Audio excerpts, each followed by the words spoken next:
So good afternoon, everybody. Thank you for joining us today. This is Family Partners of Morris and Sussex County's Lunch and Learn, which is held every Thursday. The meeting is being recorded and will be shared on our YouTube channel. If you wish to have your camera off, feel free.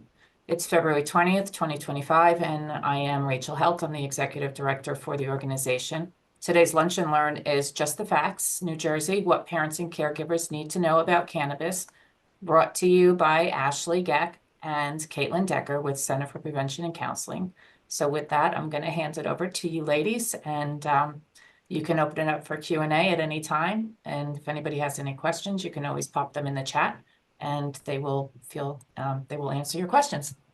Okay, so thank you, girls. Thank you. Hi, thank you. So I'm Ashlyn. I'm from the Center for Prevention and Counseling, and the Center for Prevention and Counseling is a nonprofit in Newton, New Jersey, and has been serving Sussex County residents for over 50 years.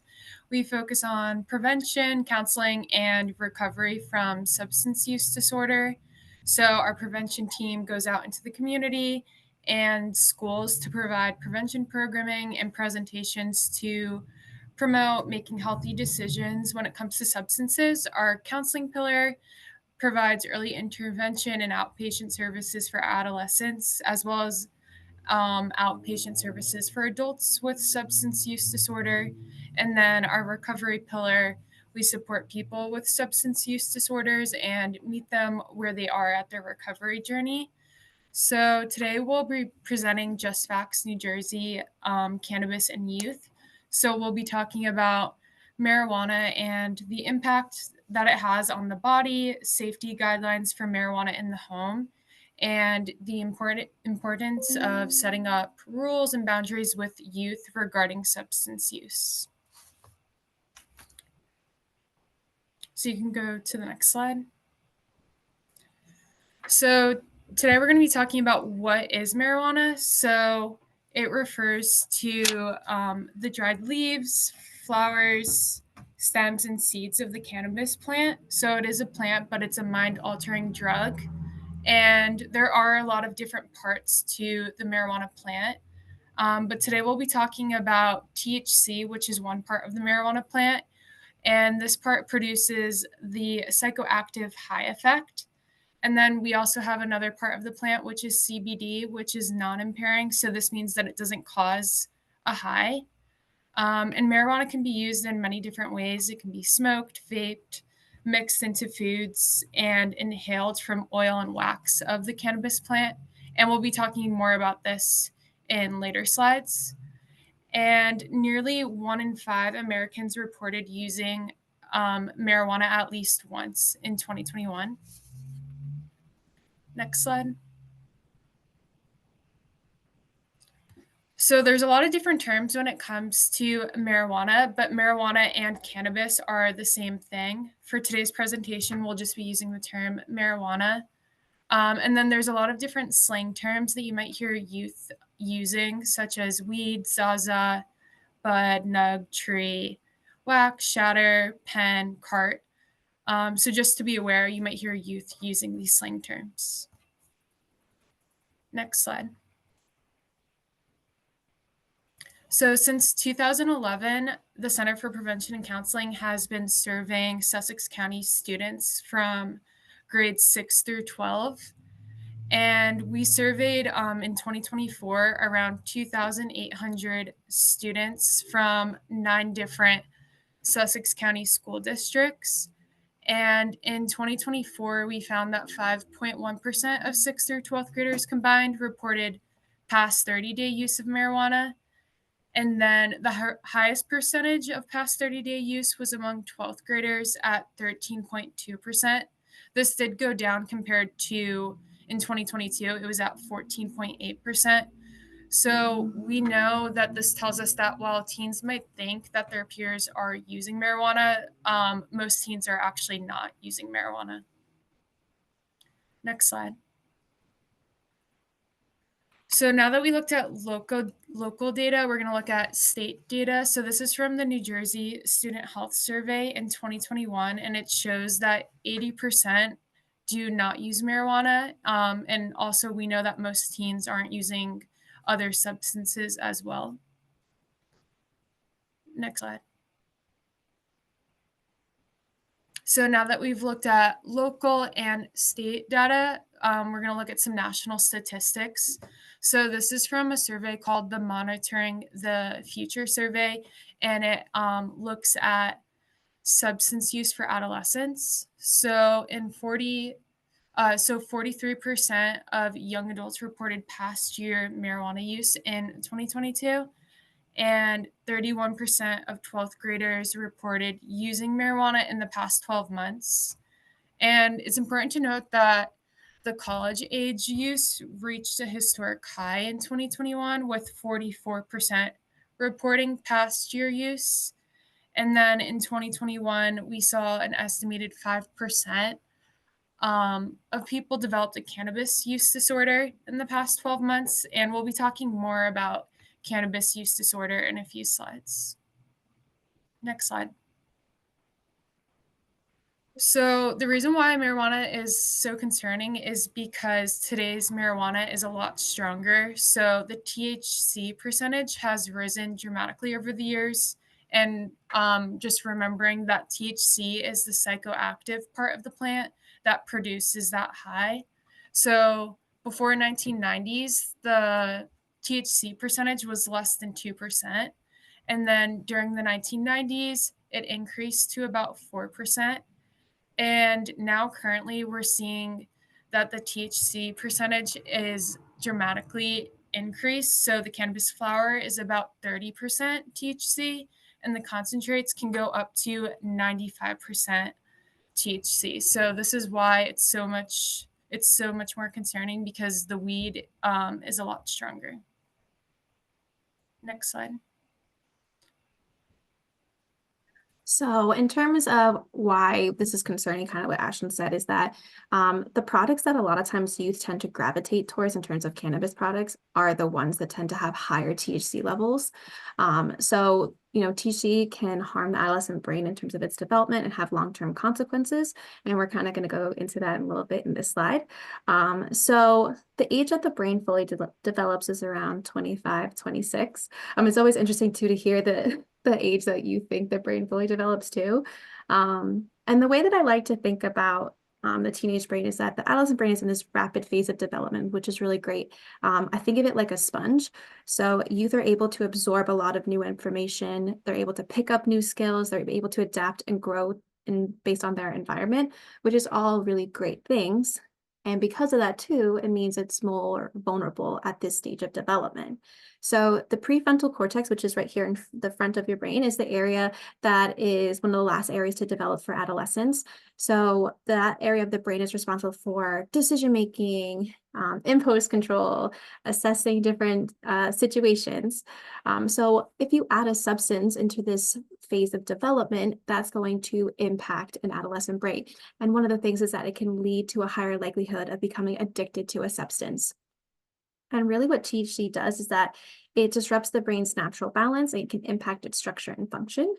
So what we see in terms of long-term effects for adolescents who utilize cannabis products at a younger age, they have difficulties in attention, memory, and learning in terms of the long-term consequences. And when you talk to different those with a substance use disorder, 90% of them say that they started using a substance before the age of 18. So really our goal as prevention educators is just to delay that first use of any type of substance.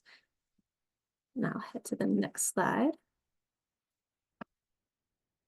So kind of going off of, again, what I was talking about in terms of high THC, and what Ashley was kind of talking about is that it increases the risk for other mental health conditions. THC already has anxiety-inducing properties. So it leads to heightened anxiety, panic attacks, and even psychotic episodes. So sometimes this can be kind of surprising to different individuals. For mainly those who might turn to marijuana to help relieve anxiety, a lot of times when we ask the youth, why do you think a peer of yours might use cannabis or a different substance? They usually say one is peer pressure, or they'll say to cope with like a negative emotion. So a lot of times people will turn to substances to cope with different negative feelings. So the reality is when it comes to cannabis, if you have underlying anxiety and then you turn to marijuana to help relieve those symptoms, you may find that actually that smoking of the cannabis actually makes you become more anxious. And different studies have shown that adolescents who regularly used cannabis, they're at a higher risk of associated with injuries, illness, mental and emotional health challenges, and increased psychiatric symptoms. So when talking about cannabis, it's kind of hard not to talk about different variations of it. So delta 9 THC is a scientific term for cannabis. It's like Ashton said, THC is the chemical that makes that high feeling. So, however, cannabis plant has also other THC variations, like what I have on the screen called delta 8. There's also delta 10. There's a bunch of different variations. In terms of these different THC variations, they too have psychoactive effects, though they're considered to be less potent than delta 9. That's why on the screen it says weed light or diet weed. And really how it's made is what's kind of really concerning about the products, because delta 8 is not found in large amounts in the cannabis plant. So what they do is they add a lot of harmful chemicals in order to get a higher potency level, because the market right now in terms of people who are consuming cannabis want those high potency products. So the consumer, the businesses and everything will try to get some more higher THC potency products. And these products are sold widely in areas like smoke shops, gas station, convenience stores, and they're often packaged similar to other like known brand snacks that kids may like. On the screen here, if you can see, at first glance, they kind of look like Sour Patch Kids, but then when you look a little bit closer at the language, they're called Stoner Patch. So a lot of these Delta 8 and different THC variation products, their packaging is meant to attract different younger audience members. So the other thing really quickly that I wanted to mention when it comes to Delta 8 products and other THC variation products is that the state was moving forward and trying to pretty much put these products all being regulated under the Cannabis Regulatory Commission, because at the moment, in the state of New Jersey, if someone is 21 and up, they're legally allowed to go to a recreational license store to get different retail products of cannabis. These Delta 8 variations were in a weird legal gray area, so that's why they were sold at places like gas stations, convenience stores. So they were trying to kind of loop it all under one so that these products would be regulated similar to products that you'd get at a cannabis licensed retail store, because at the moment that wasn't the case. Unfortunately, the law went through the different policies and then it kind of got stopped and blocked. So something we're kind of keeping a pulse on. But again, these products are not FDA approved and they aren't really being regulated at the same rate. So it's just being informed of what someone is putting into their body and just being aware that these products are being widely sold in different convenience and gas stations and such. So they're easily available to the public. So in terms of cannabis, there's a lot of different ways that it can be utilized. And just something, again, to keep a note in terms of how youth tend to utilize cannabis. They tend to go for the more heavy concentrates and higher THC types. So cannabis can be consumed via edibles, it can be vaped, dabbing, tinctures. For those of you who don't know what a tincture is, it's just a liquid cannabis extract. So a lot of times people will just put them right under their tongue. It takes around 15 minutes to 4 hours for effect to kind of take effect. And again, it's just placed right under the tongue for fast absorption. And each of the methods have different risks that are associated with them. So in terms of how cannabis can be consumed, at this day and age, it's really hard not to talk about vaping when it comes to youth.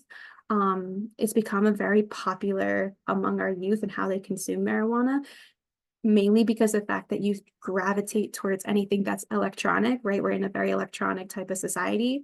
And vaping kind of re-normalized and revolutionized the way that we consume different products.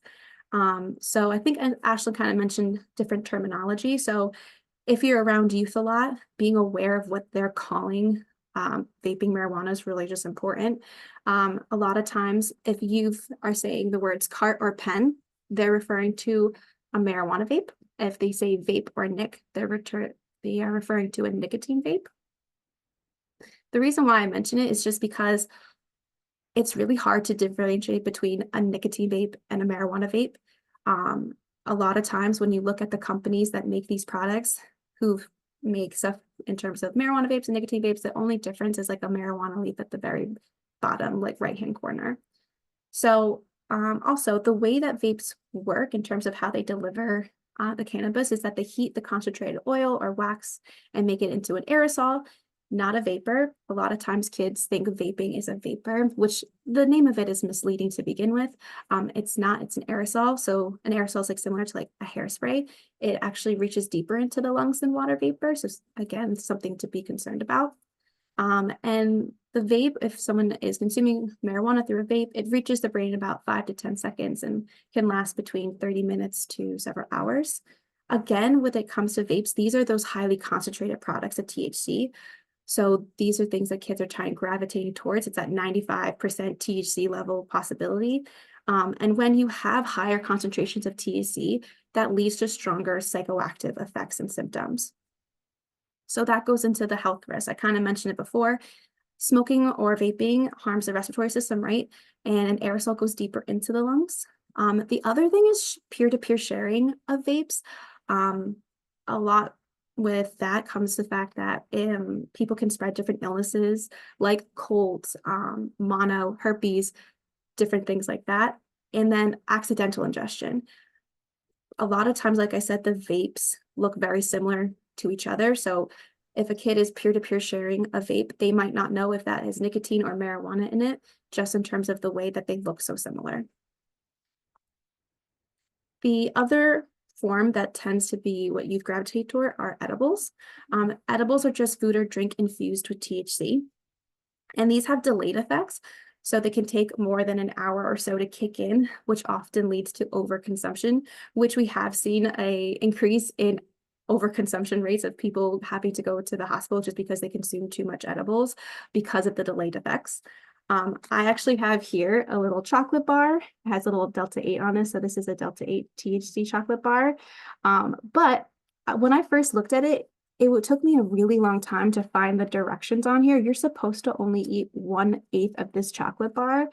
And there's a part of me that thinks, you know, when it comes to that, I don't know about you, whenever I break a chocolate bar, I'm always breaking more than 1/8 of the square. So again, it can lead to that overconsumption.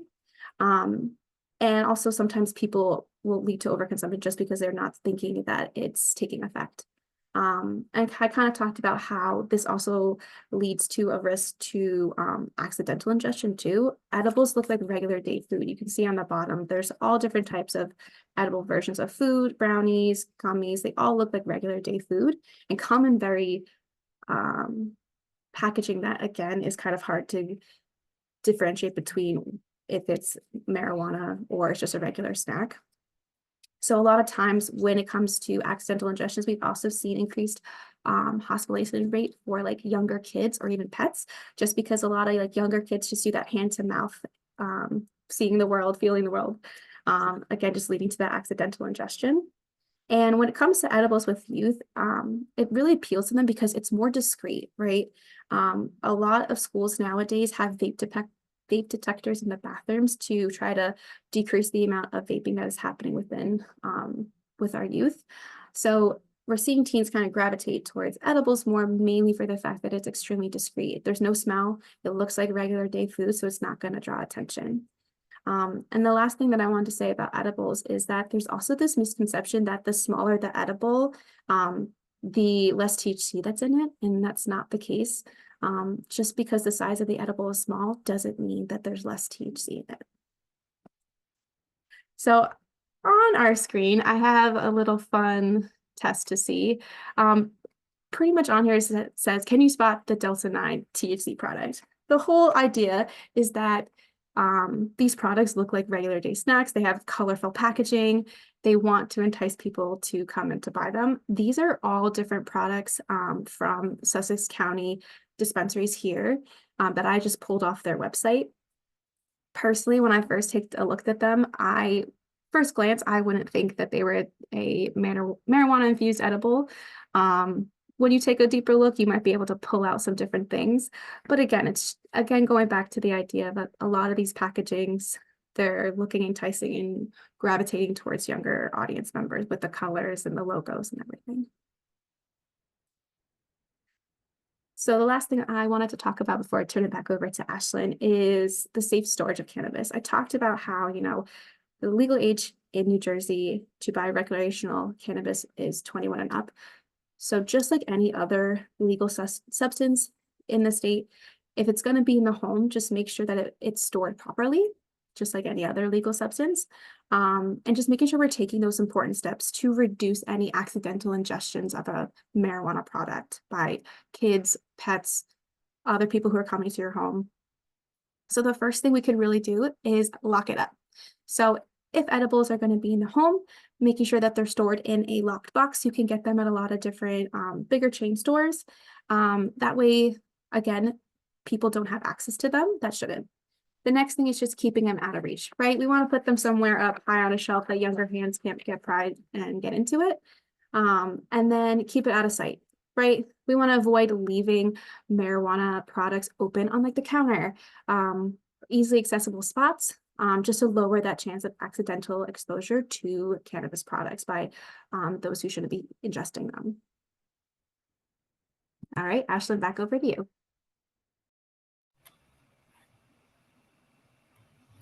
All right, so we're going to be looking at how marijuana affects the body and the mind. So next slide. So first, we're going to look at the behavioral impact that marijuana use has on it. So research shows that marijuana use can lead to increased risk-taking behavior. So marijuana use can lead to heightened aggression and impulsive actions. Examples can include driving while impaired, which is illegal and dangerous. So marijuana use impairs essential driving skills, such as reaction time, coordination, and concentration. Marijuana use can also affect memory and concentration. So this can lead to struggles in school and difficulty maintaining academic or work performance. And it also can make it harder to meet responsibilities or achieve personal goals. And then there's long-term consequences from marijuana use. So the behavioral and cognitive effects can hinder someone's overall development and success, especially in young people. So next slide. So now that we talked about the behavioral impact, we're going to be looking at how smoking marijuana can affect the heart and the lungs. So specifically, the impact that it has on the lungs is that smoking it can cause scarring, lung tissue damage, and damage especially to the small blood vessels. And then similar to tobacco products, cannabis smoke or vaping it can contain toxins, irritants, and carcinogens. And then smoking or vaping marijuana also increases the risk of bronchitis, cough, and mucus production. And then moving on to the heart, after using marijuana, the heart pumps faster and the blood pressure increases immediately. And then this increases the risk of stroke, heart disease, and other vascular diseases. And it's important to note, especially when we're talking with athletes about substance use and marijuana use, to talk about how using marijuana can negatively impact their athletic performance. Next slide. All right, so now that we talked about the behavioral impact and the physical impact, we're going to be talking about mental health. So previously we spoke about how young brains are more susceptible and vulnerable to substances and their mental health can be affected. So frequent high dose use of marijuana can cause disorientation and sometimes can cause anxiety, paranoia, and other unpleasant thoughts. So studies show that people who are using marijuana are more likely to experience temporary psychosis, and they're at a higher risk of developing long-term mental health disorders. We see that schizophrenia is stronger in those that started using marijuana at a younger age and more frequently. And marijuana use has been linked to depression, social anxiety, thoughts of suicide, including attempts. So, a barrier that we're continuing to see is that there's a stigma around mental health, especially with accessing services. So, many young people feel that there's negative attitudes around mental health, and this is preventing them from reaching out for support when they need it.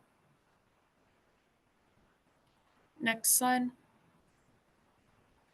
So we're seeing that there's a youth mental health crisis, and we're seeing that some teenagers might be using marijuana as a form of self-medication to help with their mental health. One reason youth say that their peers use marijuana is to cope with difficult emotions, such as anxiety or stress. And they think that using marijuana will help them feel less stressed and anxious as a form of self-medication. So we can see here our anxiety and stress loop. So what happens is a teenager might be feeling anxiety, so then they decide to self-medicate and use marijuana. And then after their marijuana use, they go through withdrawal, and withdrawal symptoms can include anxiety, depression, poor sleep, anger, irritability. So they experience this withdrawal, and then they have their anxiety again, and then it leads to this continuous cycle of feeling anxious and then using marijuana. And it can be a really hard cycle to break. And we're seeing that high potency THC products are associated with an increase in anxiety disorder. So using marijuana as a self medication for anxiety is only making it worse and trapping them in this cycle. Next slide. So in terms of symptoms, there's a bunch of different symptoms when it comes to seeing if someone is intoxicated in terms of they consumed marijuana, right? There's problems with memory, bloodshot eyes, increased heart rate, coughing, a lot of different symptoms and common signs in terms of after someone consumes marijuana. The big thing to note really is that it can widely vary from person to person. So in terms of when it comes to youth, what we like to say a lot to parents is, you know your kids best, right? You know, the adolescent time period is kids are going through puberty. So really just using your best judgment. If you had a kid that, you know, got straight A's, played sports, hung out with friends, and then all of a sudden there was a shift in that, right? And now they aren't getting straight A's. They're having trouble sleeping. They're not really hanging out with their friends. They're having problems in school. And then on top of that, they have bloodshot eyes. They have difficulty in thinking and problem solving. That would be a moment for there to be a concern. And that's when you can reach out to a professional like the Center for Prevention and Counseling. So at the end of the day, symptoms can vary widely depending from person to person when it comes to consuming marijuana. So it's important to just, you know your kids best as a parent. So just using that best judgment, and maybe it might not be something related exactly to a substance. It could be something else. So if we see that really big, huge shift in changing of their behavior, that would be a moment to reach out to different professionals. So we talked a little bit before, I think Ashley mentioned cannabis use disorder. We're not going to go really into detail about it, but approximately 1 in 6 people who use marijuana before the age of 18 are likely to develop a cannabis use disorder. And I kind of talked about that a little bit before too, that when it comes to anyone who has a substance use disorder, a lot, like 90% of people say that they use a substance before the age of 18. So again, we want to delay that first use of any type of substance until later in life to reduces the chances of developing an addiction. And again, if there's any changes in behavior that's a really dramatic change, might be a reason for concern to then seek professional help like the Center for Prevention and Counseling. The other thing we wanted to talk about before really going into different resources is polysubstance use disorder. Polysubstance use. So polysubstance use is just using more than one drug, either together or within like a really short time frame of each other. So for example, if someone marijuana and consumed marijuana, and then they also were drinking alcohol, or maybe they were smoking marijuana and then they were hitting a nicotine vape. So when we think about that, if someone is consuming marijuana and they're also consuming alcohol in a very short time period, it's not 1 + 1 = 2. It's more like 1 + 1 = 4. So the effects kind of combine together to make a greater effect. So it's a big thing in terms of concern, specifically with the adolescent brain, right? We talked about how the adolescent brain is still growing and learning and developing until the mid-20s. So when you add substances into the mix at a younger age, it increases the chances of developing an addiction. Specifically, marijuana use is associated with higher likelihood of developing other substance use disorders, including nicotine addiction. So again, just something that we want to make sure that we're talking with our youth and having open and honest conversations about our expectations when it comes to substances. Which kind of leads nicely into the Overdose Prevention Act. The Overdose Prevention Act is a Good Samaritan law. A lot of times when we're out and doing programmings as prevention educators and we're talking to youth, we talk about this act a lot, mainly for the fact is that if someone is in need of medical attention due to over-consuming a substance, whether it's legal or illegal, it's 100% okay to call 911 and get that person help. There will be no legal action taken against 3 people. One is the person who is in need of medical attention, the person who's making the call, and then the person who's overseeing the situation. It protects all ages, so even those under the age of 21 and any legal or illegal substance. It's really a big thing that we drive home because before this law, people were scared to call 911. Really, when you think about consuming substances, a lot of times people are consuming substances in peer situations, in different outings, social situations. So a lot of people were scared to call 911 because they didn't want to get in trouble and lives were lost. So this act came into play to make sure that people can call 911. There'll be no legal action for those 3 people that I mentioned. Again, the person who needs medical attention, the person who is calling, and the person overseeing the situation. So something just to be aware of too when talking to our youth about this act, that if they ever are in a situation where a friend or someone else needs that medical attention, it's okay to call 911. So kind of swooping in and kind of doing and kind of changing gears is talking about kind of different resources. So we are prevention educators, and what we've seen is that prevention does work. You know, the whole scope of prevention is it's a little bit complex, but really the overall goal is to stop something before it happens, right? So our goal is to reduce substance use to help prevent addiction later, right? We want to work upstream. And really the goal is to promote living healthy lives. So we want to address the root cause of those and drive, push that first use of as late as possible and reduce addiction later in life. So in terms of parents and caregivers, your words matter so much. Having those early conversations about substances with your kids, I've mentioned it before, just helps them in terms of making better decision-making skills, right?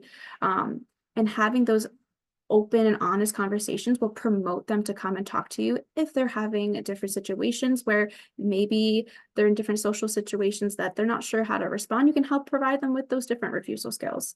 And it's also completely natural for youth to be curious about substances, right? We have legal substances, they're in our society and around different social gatherings.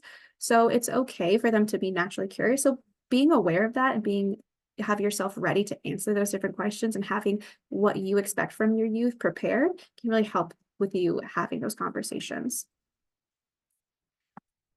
So some other tips and tricks when it comes to talking with your youth, really making sure you have your set of expectations, I kind of talked about it before, planned out and have your specific rules ready, and be very specific with those rules too, right? We don't want to use very language that can be interpreted in different ways. So instead of saying like, be smart, make good decisions, it can be interpreted in a lot of different ways. When it comes to substances, be really specific. So you can say, oh, you're going to go hang out with friends. Yeah, as long as you can assure me that there won't be any substances involved. Things of that nature and being specific with your rules. And then open and honest conversations. Kids have a lot of different thoughts and opinions. A lot of times when we're in the classrooms, they're teaching a lot to us as much as we're teaching to them. So they might, again, be curious about different substances. Let them lead that conversation and you can jump and chime in where you think it's needed best. Let them kind of be the expert in driving those conversations. The other thing that we mentioned too was we talked a little bit about mental health, right? So giving teens other ways to cope with stressors in life is really important, right? As adults, we know for a fact that throughout the life, we're going to get stressed, and it's really important that we have healthy ways to cope with those feelings of stress. So teaching your kids healthy coping skills so that when they're dealing with these negative emotions, they don't turn to self-medication, right? In terms of like a substance.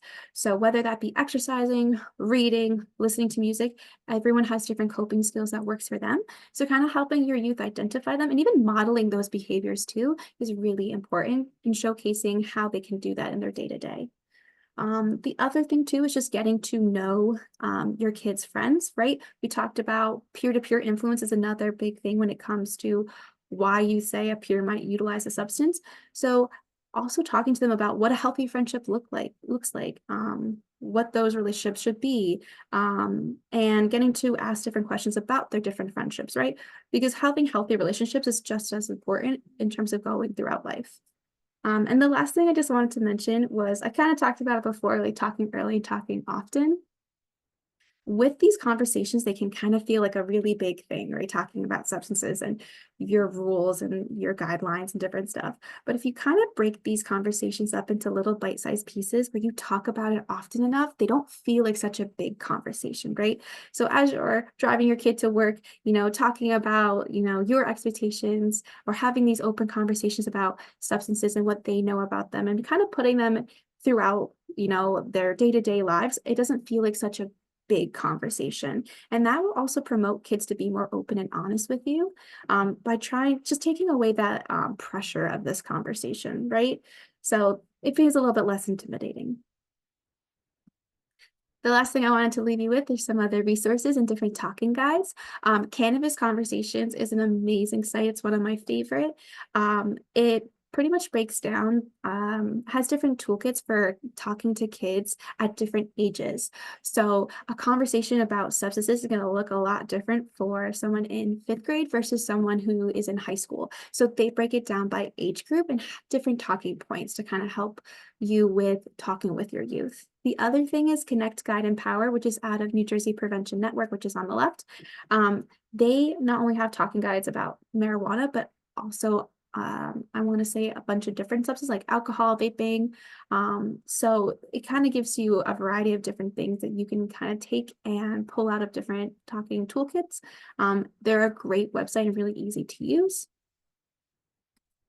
And with that being said, if you wouldn't mind, just for our reporting reasons, taking a quick evaluation, that is kind of the end for us. And at this time, we can open it up for any Q&A or any questions that anyone would have. I appreciate you guys being here today. So there is a question in the chat. It says, how do you get the THC into the orange? Yes, so with the slide that had an orange on it, it really just means like a THC gummy. A lot of those different gummies and stuff can look very realistic. So it's just meant to be a THC gummy, not an actual physical, like real orange slice. A good question, though. It is a very good question. At this moment, I don't know of any products that physically are infusing like fruits or anything like that, but I'll definitely keep a post on it if it is. But it was just referring to it, orange slice THC gummy. Any other questions? We'll give a minute or two for other questions. And Yeah. Am I able to verbally do things on here, or do I have to text it? The question or evaluation? Well, I have a question, but I'm not sure exactly what the question is. Go for it. Okay, so my question starts with kind of an example. Okay. I'm raising my little brother right now. He's 16 years old. I came into this meeting because I'm just trying to figure out anything to be able to help with him. I have him in therapy and stuff. So when you guys talk about, so he started smoking weed and this and that, and we had talks with him, let him know like the effects, this, that. And I want to say we did not make a very big deal about it. Okay. Mhm. He continued to smoke, and we were like, whatever. To give you guys an outlook on my brother, he is very sweet kid, very caring about others. He does care about his grades. He cares about his school. He would never harm a fly. He ended up in the mental hospital, a person that I have never seen before, flipping tables, throwing chairs, threatening to hurt people. He experienced like weed psychosis. He got out of there. He's on heavy antipsychotics, all that stuff. And now we caught him experimenting with it again. I have him in therapy and all that stuff. And I don't know if anybody, you know, like I'm just trying to figure out any hints or advice to help him realize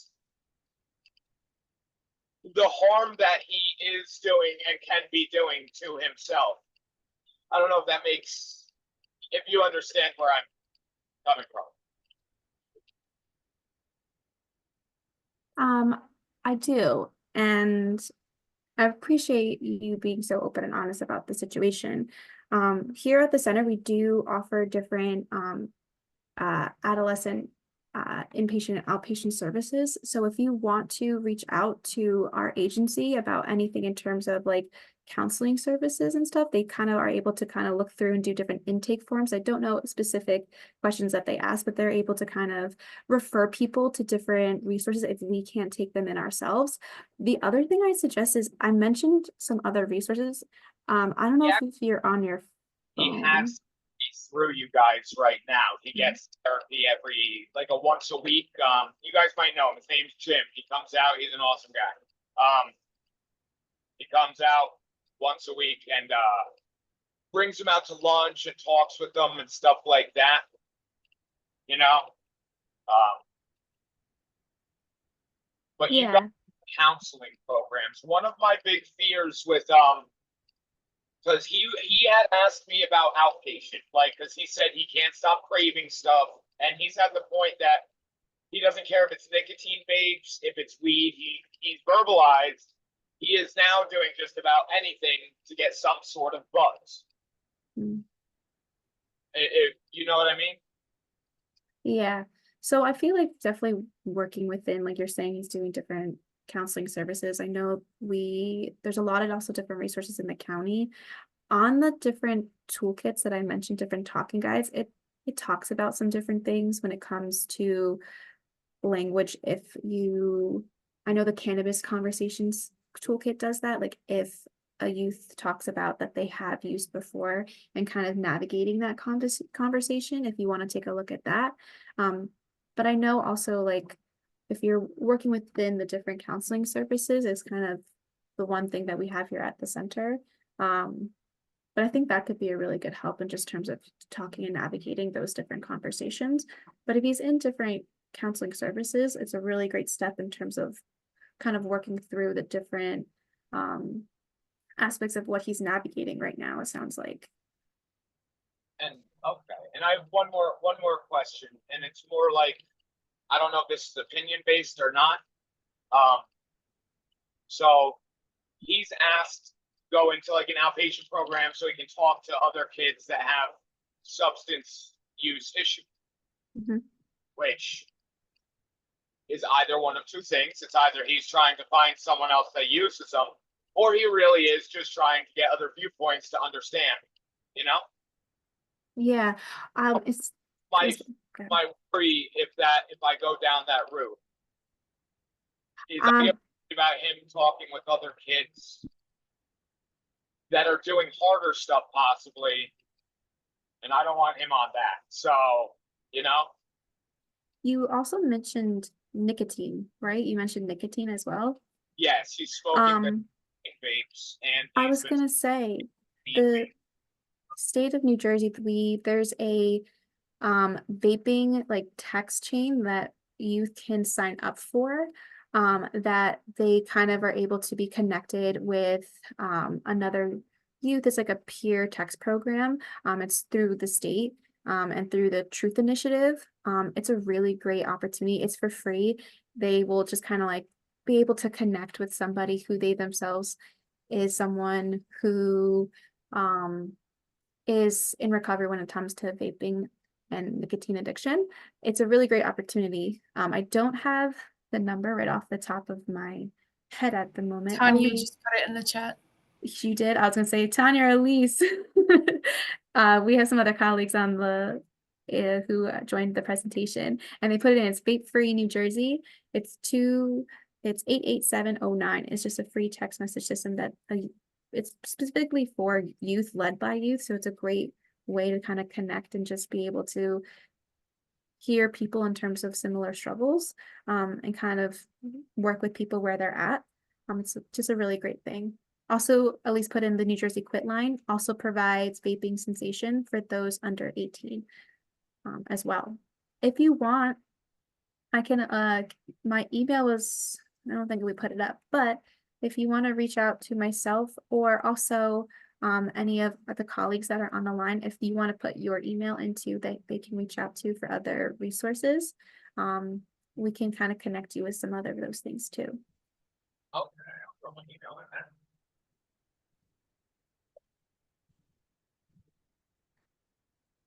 Did you have any other questions? No, that was all. Thank you very much. And I'm gonna throw my email down, and if you wouldn't mind sending me those, that would be so appreciated, because as you can probably tell, we're concerned and we're worried, and you know, his mental health and everything is being affected by this. And all of that. So but Yeah, absolutely. and thank you very much for like hosting these meetings, because I found this online. Or I found this, I got an email about this meeting, and I just had to chime in because I'm just going down every source, everything. Yeah, absolutely. We appreciate you being on and being able to kind of connect you with different things and help in any way that we can. If you want to put your email in the chat, you can go right ahead and I'll write it down. And I know also my colleagues put in their emails as well. All right.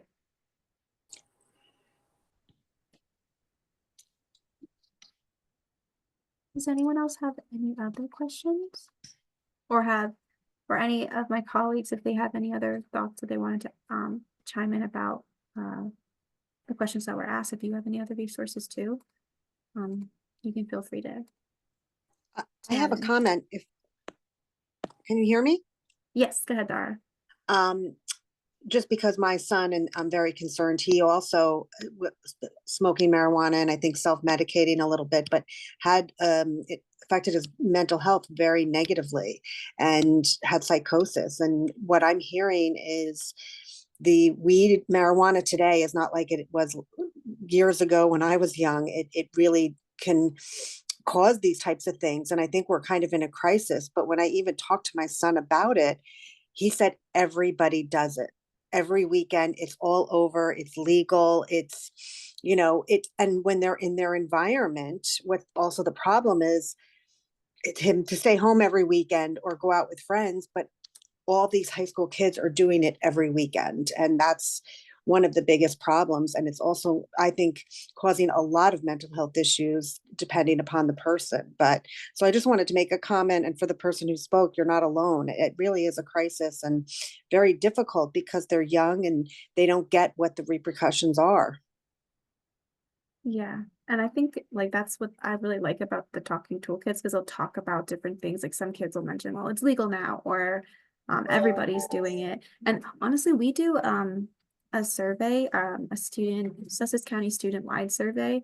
And honestly, oops, sorry, I just heard a noise above above me and I got freaked out for a second.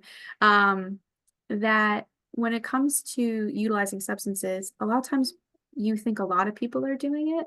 And that can kind of give this notation that that's a social norm, which when people have a low perceived risk of a substance, they're more likely to use it. So if there's a societal norm that all my peers are using it, then they're more likely to use it.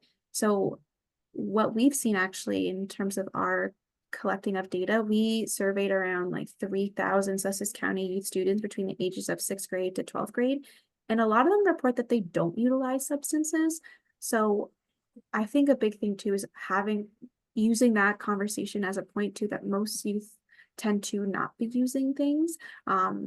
It might seem like maybe within what they're hearing, a lot of people maybe are, but in what the data shows is that it's not. Also, I wanted to point out for Stephen that one of my colleagues put in some other information into the chat. If you didn't see, to contact Anne Marie for family support. She is our director of recovery. So, you know, recovery services aren't just for those recovering with a substance use disorder. We also provide meeting and support for family members who have a loved one going through the recovery process. And this goes for you too, Dara, if it's something you guys would be open to. And also Dee is in charge of our adolescent counseling services at the center. She put her the number in there that you can call. Great, thank you. And I think it's a big thing too. Like we've seen a lot in terms of the mental health crisis. And it's something we see when we go into schools. There is a mental health wellness hub right here on Spring Street. And also Insight Health is a really great option too. They provide different mental health support services for those in Sussex County. Because I know it's kind of hard to find adolescent services specifically with mental health within this county. So Insight Health is something that's newer, that's out here now. They have some other different locations. I don't know where they're specifically located in Sussex County, but they do cater to younger adults who are struggling with mental health conditions as well. If that is a resource that you would be interested in, like kind of looking further and researching into. Yeah, great, thank you. You're very welcome. I just want to add that Insight Health also has telehealth. Yes. So it's very convenient for families to access. Okay, that might be even better. All right, Insight Health. That's how they spell their name. Any other questions, comments, thoughts? One more question.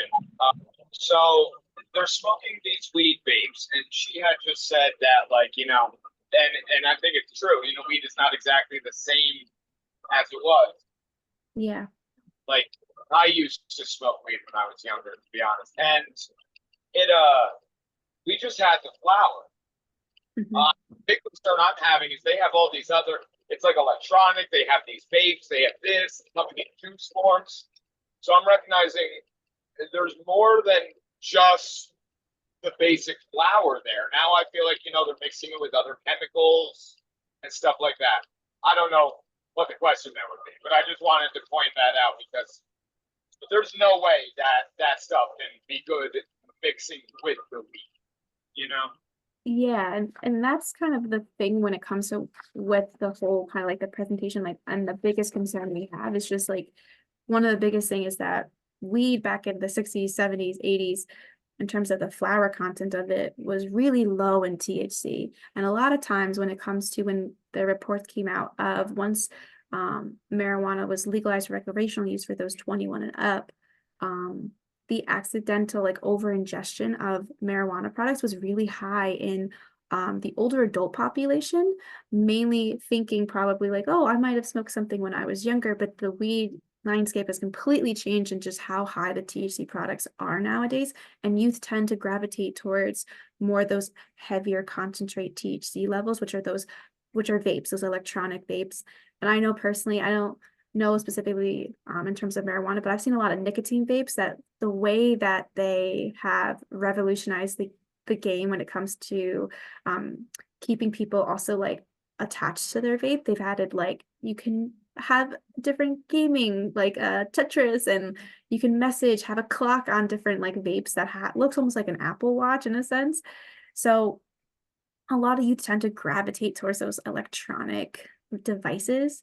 And when it comes to marijuana concentrations of THC levels, that like high effect, a lot of them are really high. They can be up to 95%, which is such a big difference compared to like the 60s, 70s, and 80s, and even 90s when THC, the flower content, was around like 4%. that's a really big difference in like THC levels. And that's why we're seeing a lot of higher rates of different mental health side effects and conditions like psychotic episodes and anxiety inducing symptoms that they have to go to be hospitalized just because the THC levels are so high. And the higher the THC level, the greater the effects of the symptoms, you know? So yeah, definitely something that is why we do these presentations, to kind of put that awareness out there when it comes to these type of products.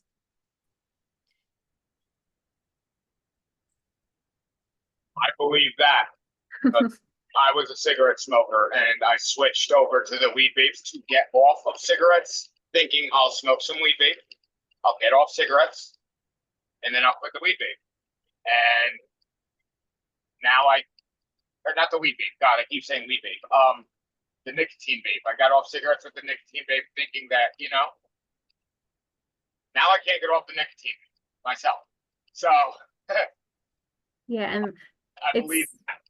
yeah, and same thing with nicotine vapes too. When we talk a lot to youth, a lot think it's less harmful than like a combustible cigarette, like the ones that you think of like Marlboro Lights and things like that. When in reality, a lot, even ones that say that they don't have nicotine in them, they usually do. And it is a addictive substance, and a lot of people tended to gravitate towards those electronic devices thinking a similar thought. And it's still a hard thing to stop utilizing just because of the amount of nicotine that's in those products. And we've seen even an increase in the amount of nicotine in some of the vape products just in the few years that electric cigarettes have been around too. Yeah, scary. One other thing, and my son does it, and it's highly addictive. And I did some research. It's Zins. It's those nicotine patches. And I will tell you, I mean, I didn't realize it, but when I looked into it, it's extremely harmful, causes inflammation of the lining of the stomach and anxiety, and it's highly addictive. And you would think, oh, well, it's not marijuana, so at least it's better than that. But it's just trading one bad thing for another. No, Dar, you're absolutely correct. Actually, my colleague on here, Tanya, just did last week a information about Don't Get Vaped In, all about vapes, which I believe is available on the Family Partners of Morris and Sussex YouTube channel. If you guys want to take a look at that, she goes into really a lot of detail about vapes and such. But that is another concern that we're seeing, specifically among young athletes. Kind of similar, like Zyn is kind of a re-evolutionized version of like chewing tobacco. So yeah, it's something that we definitely been keeping a pulse on. But I know that our Don't Get Vaped In presentation goes a lot into like vape devices and different stuff. If you guys want to take a look at that, or if you have questions, my colleague Elise is another person who works our Tobacco Free for Healthy New Jersey. They could answer a lot of the different vaping questions you guys have. They are the experts when it comes to all things tobacco. But if you want to take a look at that last Lunch and Learn they did, it was February I don't have the date off the top of my head, but the last one, this last Thursday. That will be she did a posted presentation. today. That'll be Yes. posted today, yeah. I can send it out in an email to everybody too, if you'd like. Awesome. This was fantastic. I appreciate everyone being here and having all these different really great questions. Elise, it looks you put your camera on. Did you want to say something? No? Okay. Just thanks for the shout out, and our contact info is in there, although I think I have a typo for prevention, but we know how to spell that. Yeah, because we can help with cessation and education about vaping and nicotine. Any other questions? Excuse me, I was the one that asked the question about the orange, but I was getting ready for another meeting. Did I hear that there wasn't THC in the orange? So not necessarily like an orange sliced fruit. It was supposed to be like an orange slice, like gummy. That was what that is. Okay, thank you. I appreciate all the information. Thank you. Of course. Thank you. And we've hit the 1 o'clock hour, so that was a full hour of an amazing presentation. Thank you, ladies. It's always a pleasure having Center for Prevention bring your knowledge base to our Lunch and Learns, and we can share it continuously on our YouTube. So thank you, everybody who has joined us as well.